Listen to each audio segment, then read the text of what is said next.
Hello everyone, how are you? Let's start. આજે આપણે English grammar part 2 composition આપણે part 1 grammar જોયો. એમાં જો આપણે અમુક ચેપ્ટર બાકી છે, પરંતુ આપણે આજે પાર્ટ 2 કમ્પોઝિશન એની અંદર ચેપ્ટર નંબર 1 શીખીએ.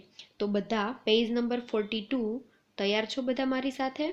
ઓકે, ચલો બધાનું ધ્યાન પેજ નંબર 42 ઉપર. Page number 42 chapter number 1 comprehension એટલે કે તમને કોઈ પણ એક માહિતી આપેલી હોય એના ઉપરથી તમારે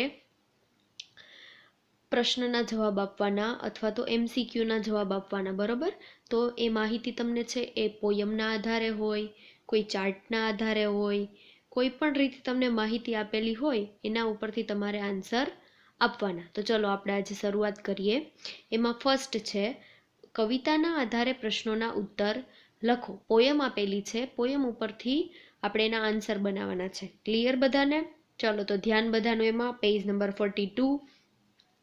how do you like to go up in the swing? Up in the air, so blue. Oh, I do think in the pleasantest thing ever a child can do.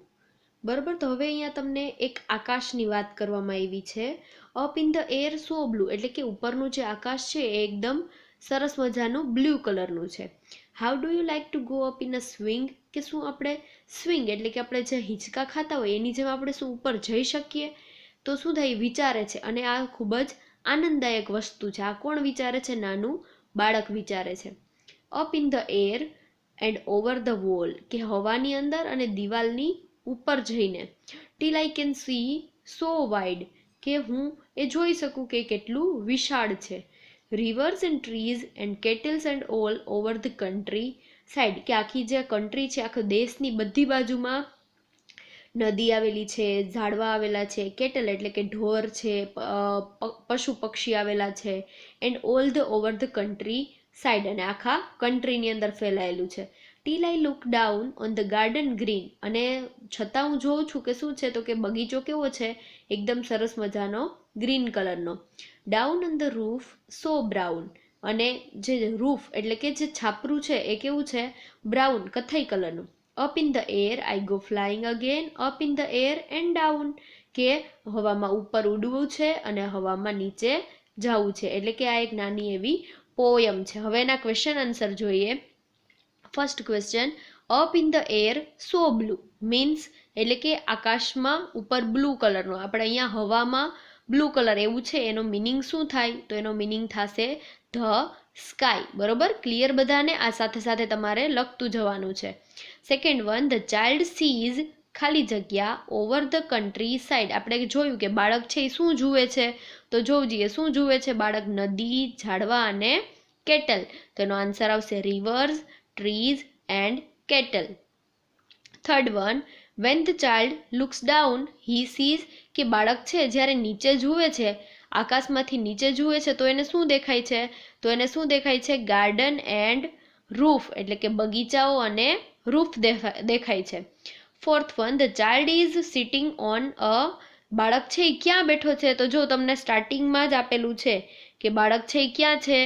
તો કે સ્વિંગ. સ્વિંગ મીન્સ લપસિયા ઉપર બેઠો છે, હિંચકા ઉપર બેઠો છે બાળક. Write the rhyming words. Rhyming words એટલે શું થાય? પહેલાં તો રાઇમિંગ વર્ડ્સ એટલે એક જ સરખા ઉચ્ચારના શબ્દો આપેલા હોય એને શું કહેવાય? Rhyming words. તો રાઇમિંગ વર્ડ્સ છે આપણે પોયમમાંથી જ શોધવાના હોય. તો સ્વિંગ છે, તો સ્વિંગનું રાઇમિંગ વર્ડ શું થાય? થિંગ. બરોબર? તો સ્વિંગનું થિંગ. થિંગ એટલે વસ્તુ. ડાઉન, તો ડાઉનનું આપેલું છે બ્રાઉન અને વોલ, વોલનું થશે ઓલ. ક્લિયર બધાને? આ ફર્સ્ટ પોયમ. ત્યારબાદ second poem, in the heart of a seed buried deep, so deep, a dear little plant lay fast asleep. Wake, said the sunshine, and creep to the light. Wake, said the voice of the raindrops bright. બરોબર? આ એક નાની અમથી poem આપેલી છે. એ poem ઉપરથી તમારે એના question answer શોધવાના છે. In the heart of a seed. Seed એટલે કે નાનું અમથું બીજ. કોઈ પણ પ્લાન્ટ આપણે વાવ્યું હોય તો એનું નાનું અમથું બીજ હોય એને સીડ કહેવાય. In the heart of a seed buried deep, so deep એટલે કે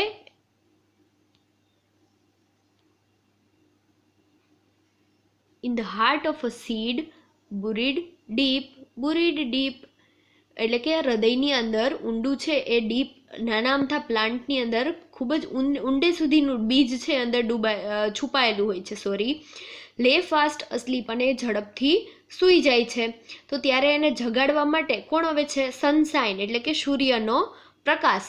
સૂર્યનો પ્રકાશ શું કહે છે? વેક એટલે કે જાગી જાઓ. And creep to the light અને લાઇટ ચાલુ કરે, મીન્સ કે સૂર્યનો પ્રકાશ એકદમ ચાલુ કરે છે, અંજવાળું થઈ જાય છે. એટલા માટે રાત્રે છે આપણે બધા એવું કહેતા હોય ને કે રાત્રે ઝાડવાને ટચ ના કરાય, કારણ કે ઝાડવા સૂઈ ગયા હોય, બરાબર. તો એના ઉપરથી આ સેન્ટેન્સ આવે. બેક સાઇડ ધ સનશાઇન અને back side the voice of the rain drops bright અને વરસાદના જે ટીપા પડે છે, ડ્રોપ્સ પડે છે, એનાથી પણ ઝાડવા છે એ જાગી જાય છે, વેક થઈ જાય છે. ત્યારબાદ એના ક્વેશ્ચન આપેલા છે. First question, the plant was buried એટલે કે પ્લાન્ટ છે એને ક્યાં દાટેલો છે, ક્યાં છુપાયેલું છે, એનું નાનું અમથું શું છે? તો આપણે એનું ફર્સ્ટ ઓફ ઓલ જોયું શું હતું? ઇન ધ સીડ, કે નાનું અમથો કોઈ પણ પ્લાન્ટ થાય તો એ શેમાંથી થાય છે? શીડમાંથી એટલે કે એના બીજમાંથી થાય છે. પહેલાં એનું બી વાવો તો કોઈ પણ પ્લાન્ટ છે એ ઉગી નીકળે છે. Second, when the plant was asleep, plant શું કરતો હતો? તો કે અસ્લીપ એટલે કે સૂઈ ગયો હતો. Creep to the light, વુ said this, આ કોણ કહે છે આવું? જો ક્રીપ ટુ ધ લાઇટ એવું કોણ કહે છે? સનશાઇન, બરોબર. તો એનો આન્સર આવશે ધ સનશાઇન. ફોર્થ વન, ખાલી જગ્યા, ધ વેકઅપ પ્લાન્ટ, એનો આન્સર આવશે. કોણ એવું કહે છે કે પ્લાન્ટ છે તું જાગી જા, એવું કોણ કહે છે? તો કે બેય કહે છે, ધ સનશાઇન એ કહે છે અને રેઇન ડ્રોપ્સ પણ કહે છે. તો એનો આન્સર આવશે option A, the sunshine and the rain drop. હવે અગેન અહીંયા આવ્યા છે rhyming words. First of all છે ડીપ, તો ડીપનો રાઇમિંગ વર્ડ થશે અસ્લીપ અને લાઇટનો રાઇમિંગ વર્ડ થશે બ્રાઇટ. ક્લિયર બધાને? ત્યાર પછી સેકન્ડ વન, નીચે આપેલા ગ્રાફના આધારે ખાલી જગ્યા પૂરો. હવે અહીંયા જોવું જોઈએ, તમને એક ગ્રાફ આપેલો છે, 4 ટાઈપો છે, બરોબર. ઇલેક્શન ફોર સીઆરનું તો અહીંયા ફૂલ ફોર્મ થશે ક્લાસ રિપ્રેઝેન્ટેટિવ. અહીંયા છે રાજવી, મિત્તુલ એન્ડ સોનલ, ત્રણેયનો અહીંયા ચૂંટણી કરી છે. ઇલેક્શન મીન્સ ચૂંટણી કરી છે ક્લાસમાં, અને એનો ચાર્ટ આપેલો છે. રાજવીને 15 વોટ્સ મળ્યા છે, મિત્તુલને 30 વોટ્સ મળ્યા છે અને સોનલને 10 વોટ્સ મળ્યા છે, બરોબર. ક્લિયર બધાને? એના ઉપરથી આપણે ખાલી જગ્યાનો આન્સર આપવાનો છે. ફર્સ્ટ બ્લેન્ક છે, ખાલી જગ્યા has got the highest number of vote. હવે તો તમારે આગળ ચાર્ટમાં જોવાનું કે કોને સૌથી વધુ વોટ મળ્યા છે. તો આપણે એમાં જોયું હતું કે મિત્તુલને સૌથી વધુ વોટ્સ મળ્યા છે, તો એનો આન્સર આવશે Mittul. Second one, Sonal has got as many votes as Mittul, true or false. જોવાનો આન્સર શું આવશે કે સોનલને મિત્તુલ જેટલા અથવા તો as many votes as Mittul, સોનલને મિત્તુલ કરતાં વધારે વોટ્સ મળ્યા છે, એના કરતાં એને વધારે મતદાન મળ્યું છે. તો આ વાક્ય ખોટું છે, બરાબર. કારણ કે જો સૌથી વધુ વોટ્સ કોને મળ્યા છે? મિત્તુલને. તો સોનલને એનાથી વધારે મળી શકે નહીં. થર્ડ વન, ખાલી જગ્યા has got the lowest number of votes, કે કોને સૌથી ઓછા મત મળ્યા છે? તો એમાંનો આન્સર આવશે સોનલ. રાજવી હેઝ ગોટ ખાલી જગ્યા વોટ્સ ધેન સોનલ, કે રાજવીને સોનલ કરતાં કેટલા મત વધુ કે ઓછા મળ્યા છે? તો રાજવીને સોનલ કરતાં વધુ મત મળ્યા છે. જો વધુ મત મળ્યા છે એટલે more. Rajvi has got more votes than Sonal, Sonal કરતાં એને વધારે મત મળ્યા છે. How many votes has Mittul got, મિત્તુલને કેટલા વોટ્સ મળ્યા છે? મિત્તુલને સૌથી વધુ વોટ મળ્યા છે, કેટલા? 30 વોટ્સ. તો એનો આન્સર આવશે 30. ત્યાર પછી સેકન્ડ ગ્રાફ આપણને આપેલો છે, એ છે સિટીનો ગ્રાફ આપેલો છે. અહેમદાબાદ, ભુજ, ભાવનગર, રાજકોટ અને સુરત, આ એક્સેટ્રા 5 સિટીનો ગ્રાફ તમને આપેલો છે. અને એ ગ્રાફ અહીંયા દર્શાવે છે કે આ કયું છે? તો કે સૌથી વધારે ગરમી કઈ જગ્યાએ વધુ પડે છે, ગરમીનો, હોટ સિટીનો અહીંયા તમને ગ્રાફ આપેલો છે. આપણે જોઈએ કે અહેમદાબાદને સમથિંગ 35 to 40ની વચ્ચે અહીંયા તમને એનું ટેમ્પરેચર આપેલું છે. ત્યાર પછી ભુજનું 40 to 45ની વચ્ચે, ભાવનગરનું એક્ઝેક્ટ 35, રાજકોટનું એક્ઝેક્ટ 40 એન્ડ સુરતનું એક્ઝેક્ટ 30 ટેમ્પરેચર તમને અહીંયા આપેલું છે. તો હવે આપણે જોઈએ એની બ્લેન્ક્સ. ખાલી જગ્યા ફર્સ્ટ બ્લેન્ક ખાલી જગ્યા is the hottest city in Gujarat. Hottest એટલે સૌથી વધુ ગરમ. હોટેસ્ટ સિટી, પાંચેયમાંથી સૌથી વધુ ગરમ સિટી કયું છે? તો આપણે કયું છે? કોનો ગ્રાફ સૌથી ઊંચો છે? ભુજનો. ક્લિયર બધાને? તો ફર્સ્ટ બ્લેન્કમાં શું આવશે? ભુજ. ગુજરાતનું સૌથી હોટેસ્ટ સિટી કયું છે? ભુજ. બરોબર. સેકન્ડ વન, ખાલી જગ્યા ઇઝ હોટર ધેન ભાવનગર. કયું સિટી એવું છે કે જે ભાવનગર કરતાં વધારે ગરમ છે? તો હવે જોવું જોઈએ, ભાવનગર કરતાં વધારે ગરમ હોય, નજીકનું જ વધારે ગરમ હોય એવું સિટી આપણે અહીંયા લખવાનું છે. તો ફર્સ્ટ છે ભાવનગર કરતાં ભુજે વધારે છે, અહેમદાબાદ વધારે છે, રાજકોટે વધારે છે. બરોબર. પરંતુ નજીકનું કયું છે? તો કે ભાવનગર અને અહેમદાબાદ બે નજીકના છે. તો નજીક મીન્સ અહીંયા આપણે એનો એરિયા નથી જોવાનો, અહીંયા આપણે એનું ટેમ્પરેચર જોવાનું છે. Ahmedabad is hotter than Bhavnagar, અથવા તો તમે લખી શકો Rajkot is hotter than Bhavnagar. ત્યાર પછી ખાલી જગ્યા is hotter than Surat. Surat કરતાં કયું સિટી છે વધારે ગરમ છે? તો સુરત શું લાવશે એમાં? આની જેમ જ ટેમ્પરેચર આપણે મેઝરમેન્ટ કરવાનું છે. સુરતનું ટેમ્પરેચર છે 30 અને ભાવનગરનું છે 35. તો એનું કયું આવશે સિટી? એમાં આવશે Bhavnagar. Bhavnagar is hotter than Surat. ત્યાર પછી ખાલી જગ્યા is hotter than Ahmedabad. Ahmedabad કરતાં વધારે પડતું જે હોટ હોય એવું સિટી કયું છે? તો કે રાજકોટ. અહેમદાબાદનું મિનિમમ છે 37 ટેમ્પરેચર છે અને રાજકોટનું 40, એટલે એનો આન્સર આવશે રાજકોટ. અને ત્યારબાદ ખાલી જગ્યા ઇઝ હોટર ધેન રાજકોટ, કે રાજકોટ કરતાં પણ વધારે ગરમ હોય એવું સિટી? તો કે એવું સિટી આપેલું છે ભુજ. ક્લિયર બધાને? આન્સર આ તમારે સાથે સાથે કમ્પ્લીટ કરતું જવાનું છે. ત્યારબાદ ક્વેશ્ચન નંબર 3, એનો જ પાર્ટ 3 છે કે એની અંદર વાર્તાના આધારે પ્રશ્નના ઉત્તર લખવાના છે. ચલો, તો વાર્તાના આધારે પ્રશ્નના ઉત્તર લખવાના છે. પહેલાં બધાનું પેરેગ્રાફ આપેલો છે, એમાં ધ્યાન. One day a crow was very થ્રસ્ટી, એટલે કે એક દિવસ કાગડો છે એ ખૂબ જ થ્રસ્ટી એટલે કે તરસ્યો હતો. He looked for water here and there, કે એ છે એ જ્યાં ને ત્યાં પાણીની શોધ કરતો હતો, પાણી ગોતતો હતો બધી જગ્યાએ. But all the rivers were dry, પરંતુ બધી નદીઓ કેવી હતી? સાવ ડ્રાય હતી, સુકાઈ ગયેલી હતી. After some time the crow so a water pot near a tree, કે થોડોક સમય પછી કાગડાએ શું જોયું? તો કે એક ઝાડની નીચે વોટર પોટ, પાણીનો ઘડો જોયો. હી ફ્લ્યુ ક્વિકલી ધેર, અને તે ઝડપથી ત્યાં ઉડીને પહોંચી જાય છે. He looked into the pot and so some water in it, અને જોવે તો ઘડાની અંદર જુએ છે અને જોવે તો શું છે? તો કે થોડું અમથું પાણી ઘડામાં છે. But the water was far down in the pot and he could not reach it, પરંતુ પાણી કેવું છે? તો કે ઘડાના સાવ તળિયે પડ્યું છે, સાવ નીચે પાણી છે, એ ત્યાં પહોંચી શકે એમ નથી. ધ ક્રો વોઝ ક્લેવર, કાગડો કેવો છે? ચતુર છે, હોશિયાર છે. He saw some pebbles lying near a tree, તે જુએ છે કે ઝાડવાની બાજુમાં છે અમુક પથ્થર પડ્યા છે. પેબલ્સ એટલે પથ્થર. He picked up some pebbles one by one and dropped them into the pot, એ એક પછી એક પથ્થર પોતાની ચાંચમાં લઈ અને ઘડાની અંદર નાખે છે, ડ્રોપ કરે છે એટલે કે નાખે છે. ધ વોટર કેમ up to the top, he drink a lot of it and flew અવે હેપીલી, અને આવું કરવાથી પથ્થર તળિયે પડી ગયા એટલે પાણી છે એ ઉપર આવી જાય છે. પછી તે પાણી પી અને ખૂબ જ ખુશ થઈ અને ત્યાંથી ઉડી જાય છે. બરાબર. તો હવે આપણે એના આન્સર જોઈએ. ફર્સ્ટ, હુ વોઝ થ્રસ્ટી, તો એનો આન્સર આવશે a crow was very thirsty. Second one, why did the crow not find water, કે શા માટે કાગડો છે પાણી શોધી શકતો નથી? તો એનો આન્સર આવશે the crow not find water because all the rivers were dry, કે કાગડો છે પાણી શોધી શકતો નથી કારણ કે બધી નદીઓ છે એ સુકાઈ ગઈ છે. Third one, what did the crow see near a tree, કાગડાએ ઝાડની બાજુમાં શું જોયું? The crow saw a water pot near a tree, ઝાડની બાજુમાં શું જોયું હતું? Water pot. fourth one, why could the crow not reach the water? કે કાગડો છે એ પોટની અંદર પાણી છે એને શા માટે ત્યાં પહોંચી શકતો નથી?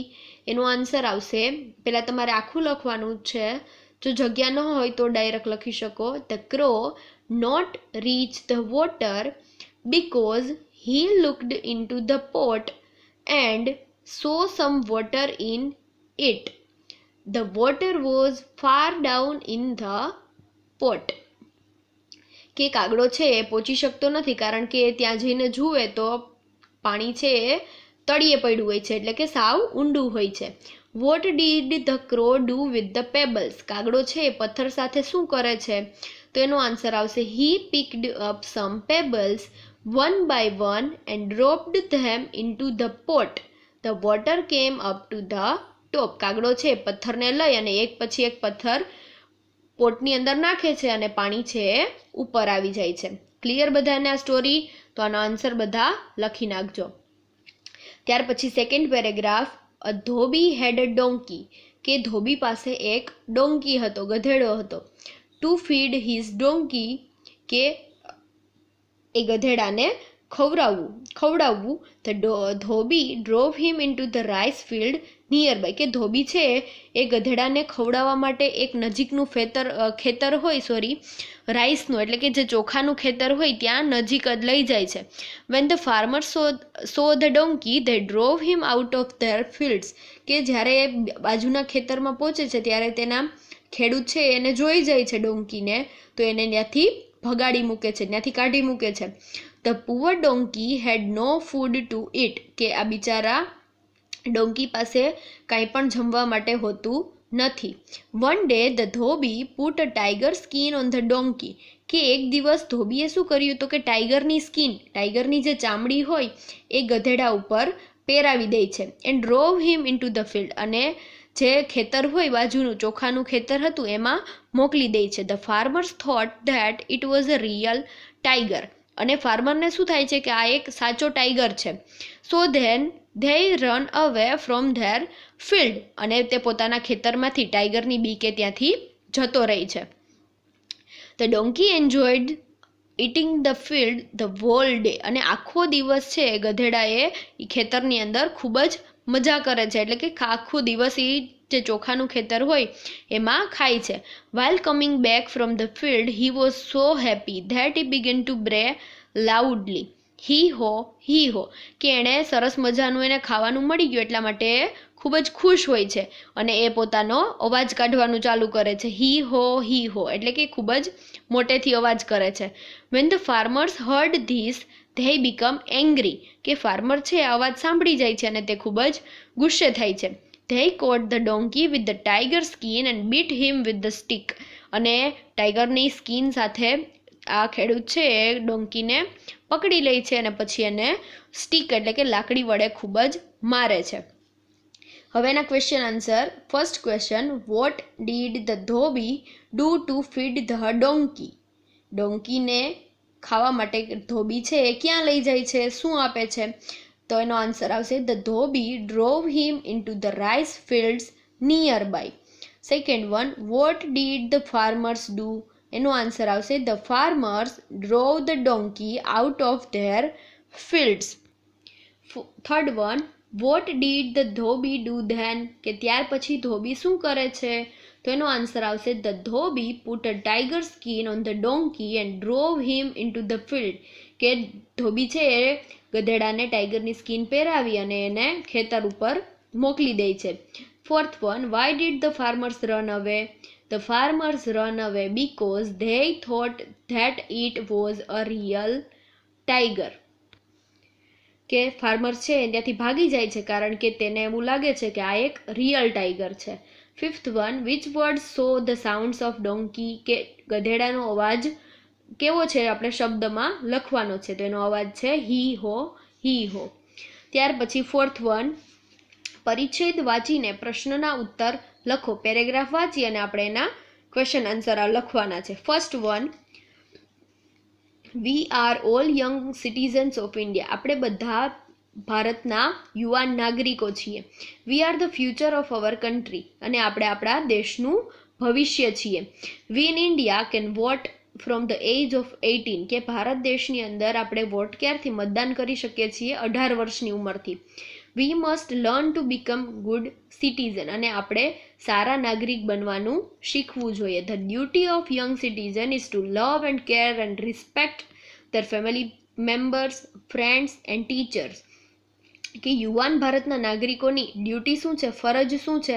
તો કે બધાને લવ, કેર એન્ડ રિસ્પેક્ટ, એટલે કે બધાને પ્રેમ, આદર અને સન્માન પૂરું પાડવું જોઈએ. બધાની ધ્યાન રાખવું જોઈએ, તેના ફેમિલી મેમ્બર્સનું, ફ્રેન્ડ્સનું, ટીચર્સનું, એવરીવનનું. They should live in a discipline and help the needy people, કે તે લોકોએ હંમેશા શિસ્તમાં રહેવું જોઈએ અને જરૂરિયાતવાળા લોકો હોય એને મદદ કરવી જોઈએ. We young people are the future citizens of India, કે આપણે આપણા ભારતના ભવિષ્યના નાગરિકો છીએ. We must love and protect our country, કે આપણે આપણા દેશને પ્રેમ કરવો જોઈએ અને તેને બચાવવું જોઈએ. હવે આ પ્રશ્ન ઉપરથી તમને અહીંયા આન્સર જોઈ શકો છો. ફર્સ્ટનો આન્સર આવશે young citizens are the future of the country, કે યુવાન નાગરિકો ભારતનું ભવિષ્ય છે. આપણે second question, in India we can vote from the age of, આપણે કેટલી ઉંમરથી વોટ કરી શકીએ છીએ? તો એનો આન્સર આવશે 18. Third one, what is the duty of young citizen, યુવાન નાગરિકોની ફરજ શું છે? તેનો આન્સર આવશે the duty of young citizens is to love, care and respect their family members, friends, teachers. Fourth one, young citizens should live in ખાલી જગ્યા and help the ખાલી જગ્યા. તો આપણે ઉપર પેરેગ્રાફમાં જોયું કે યંગ સિટીઝનને તો કે એને શિસ્તમાં રહેવું જોઈએ અને જરૂરિયાતવાળા લોકોની હેલ્પ કરવી જોઈએ. તેનો આન્સર આવશે ફર્સ્ટ બ્લેન્કમાં ડિસિપ્લિન અને સેકન્ડમાં needy people. Fifth one, we must ખાલી જગ્યા એન્ડ ખાલી જગ્યા our country, we must love and protect our country. પેરેગ્રાફની last line, we must love and protect our country. ત્યાર પછી second paragraph, about 200 years ago there was a king in a Bengal, કે 200 વર્ષ પહેલાં એક બેંગલની અંદર એક રાજા હતો. His name was Raja Krishnachandra, અને તેનું રાજાનું નામ હતું Raja Krishnachandra. There was a jester in his court, અને એ કોર્ટની અંદર એને એક વિદૂષક, જેસ્ટર એટલે વિદૂષક, જે આપણે બધી માહિતી મેળવવા માટે રાખેલા હોય. His name was Gopal Bhand, અને તેનું નામ શું હતું? Gopal Bhand. People said Gopal is a fool but actually he was wise and witty, કે લોકો એવું કહેતા કે ગોપાલ છે મૂર્ખ છે, પરંતુ ખરેખર ગોપાલ છે એ ખૂબ જ હોશિયાર અને ચતુર હતો. He played tricks, he cut jokes, the king listen to his jokes and laughed, કે વિદૂષક એટલે શું થાય? તો કે એક હસાવાવાળો વ્યક્તિ તરીકે આપણે પણ એને ઓળખી શકીએ. એ છે એક અમુક કરામત કરતો, જાદુ કરતો, પછી જોક્સ કરતો, તો રાજાને છે એના જોક્સને બધું સાંભળીને હસવું આવતું. Once Gopal met the king in the morning, એક દિવસ ગોપાલ છે એ રાજાને સવારમાં મળે છે. He said good morning your majesty, the king said good morning, કે સવારમાં મળે છે એટલે રાજાને ગુડ મોર્નિંગ વિશ કરે છે. Where are you going Gopal, તો રાજા છે એને પૂછે છે કે તું ક્યાં જાય છે Gopal? To the temple my lord, replied Gopal. Gopal જવાબ આપે છે કે હું મંદિરે જાઉં છું. The king went to his garden for a walk, અને રાજા છે એ એના બગીચામાં ચાલવા માટે જાય છે. There was a stone on the ground, અને તે ગ્રાઉન્ડની અંદર એક પથ્થર હતો. The king fell and hurt his toe, કે રાજા છે એને રાજા પડી જાય છે અને એને રાજાના પગમાં વાગી જાય છે. હી વોઝ એંગ્રી, એ ખૂબ જ ગુસ્સે થાય છે. He said I saw Gopal's face early in the morning and I hurt my toe, એટલે કે રાજા શું કહે છે કે મેં સવારમાં ગોપાલનું ફેસ જોયો, એનું મોઢું જોયું, એટલા માટે મને આજે પગમાં લાગ્યું. તો જાઓ, go and bring him to the court, કે રાજાને તમે અહીંયા કોર્ટમાં લઈ આવો. બરાબર, તો આ તો પેરેગ્રાફ, એનો આન્સર આવશે first one, who was Krishnachandra, તો એનો આન્સર આવશે Krishnachandra was a king in Bengal. Krishnachandra છે એ બંગાળના રાજા હતા. Second one, what was the name of the jester? Jester એટલે કે વિદૂષકનું નામ શું હતું? તેનું આવશે answer, the name of the jester was Gopal Bhand. Third one, Gopal was fool, કે શું ગોપાલ મૂર્ખ હતો? ટ્રુ કે ફોલ્સ? તો કે ફોલ્સ, ગોપાલ મૂર્ખ નહોતો, એ ખૂબ જ હોશિયાર હતો. ફોર્થ વન, ધ ખાલી જગ્યા ફેલ એન્ડ હર્ટ હિઝ ખાલી જગ્યા. કોણ પડી ગયું હતું? તો કે ધ કિંગ ફેલ, અને તેને ક્યાં લાગ્યું હતું? તો કે પગમાં, toe. Which word in the passage means clever? તો કે આ પેરેગ્રાફની અંદર ક્લેવરનો મિનિંગ શું થાય? તો કે વાઇઝ અને વિટી. ક્લેવર એટલે હોશિયાર અને ચતુર. બરોબર, ક્લિયર અહીં સુધી બધાને? ત્યાર પછી third paragraph, Mohan was a student in Rajkot, કે મોહન છે એ રાજકોટનો વિદ્યાર્થી હતો. He did not always stand first in the class but he was always honest, કે એ હંમેશા ક્લાસની અંદર એનો પહેલો નંબર ન આવતો, પરંતુ એ પ્રામાણિક હતો. Once the school had its annual inspection, કે એક વખત સ્કૂલમાં ઇન્સ્પેક્શન આવ્યું, એટલે કે સ્કૂલમાં ચકાસણી કરવા માટે આવ્યા. The inspector vent round all the classes, અને જે ઇન્સ્પેક્ટિંગ કરવા આવ્યા હતા, મેઇન એના જે ઓફિસર હતા એને ઇન્સ્પેક્ટર કહેવાય. એ ઇન્સ્પેક્ટર બધા ક્લાસની મુલાકાત લેવા માટે જાય છે. He also went to class fifth, એટલે કે તે છે એ મોહનના ક્લાસની અંદર પણ મુલાકાત લેવા માટે જાય છે. Mohan was a student in that class, અને મોહન તે ક્લાસનો વિદ્યાર્થી હતો. It was an English class, અને આ ઇંગ્લિશનો ક્લાસ હતો. The inspector give her spelling test, અને ઇન્સ્પેક્ટરે છે એને એક સ્પેલિંગની ટેસ્ટ આપે છે ચકાસણી કરવા માટે. હી ડિક્ટેટેડ 10 વર્ડ્સ, 1 વર્ડ વોઝ કેટલ, અને એને 10 શબ્દ છે એને આપે છે, એને સ્પેલિંગ લખવા માટે આપે છે. 1 વર્ડ વોઝ કેટલ, અને એક શબ્દ હતો એમાંથી cattle. Mohan did not know the spelling of this word, અને મોહનને છે એ કેટલ શબ્દનો સ્પેલિંગ એને આવડતો ન હતો. હી રોટ અ રોંગ સ્પેલિંગ, અને તે ખોટો સ્પેલિંગ લખે છે. The teacher saw the wrong spelling in Mohan slate, કે ટીચર છે એ મોહનની પાટીમાં મોહને જે ખોટો શબ્દ લખ્યો એ જુએ છે. He made a sign to Mohan, copy the words from your neighbour. Teacher છે એને ઈશારો કરે છે કે તારા બાજુવાળામાંથી સાચો શબ્દ જોઈ લે. Did Mohan understand the sign? Yes he did. Did he copy the word? No he didn't. કે શું મોહન છે એ ટીચરની ઈશારો સમજી ગયો? તો કે હા, એ સમજી ગયો છે, પરંતુ એણે શબ્દ કોપી કર્યો નહીં. એણે શબ્દ કોપી કરવાની ના પાડી છે. ત્યાર પછી એના ક્વેશ્ચન આન્સર છે, મોહન વોઝ ઓલવેઝ ઓનેસ્ટ, શું મોહન પ્રામાણિક હતો? તો એમાં આવશે ટ્રુ. ધ ખાલી જગ્યા went round all the class, કોણ બધી જગ્યાએ રાઉન્ડ મારવા ગયું હતું? તો કે inspector. Mohan did not know the spelling of, Mohan કયા શબ્દનો સ્પેલિંગ જાણતો નહોતો? કેટલ. બરોબર. Who asked Mohan to copy. Fourth ક્વેશ્ચનમાં આવશે, the teacher asked Mohan to copy. Which word in the passage means yearly? આ પેરેગ્રાફની અંદર યરલીનો મિનિંગ શું થાય? તો કે એન્યુઅલ. ક્લિયર અહીં સુધી બધાને? આ બધા તમે અહીંયા વિડીયો જોયો ત્યાર પછી આનું હોમવર્ક શું રહેશે? ગ્રામરની અંદર આ બધું ફિલ કરવાનું રહેશે. આમાંથી જોઈને કરવું હોય તો જોઈને, જો કોઈને મોઢે આવડતું હોય તો એમ. ઓકે, ક્લિયર બધાને? Okay, thank you. ચલો.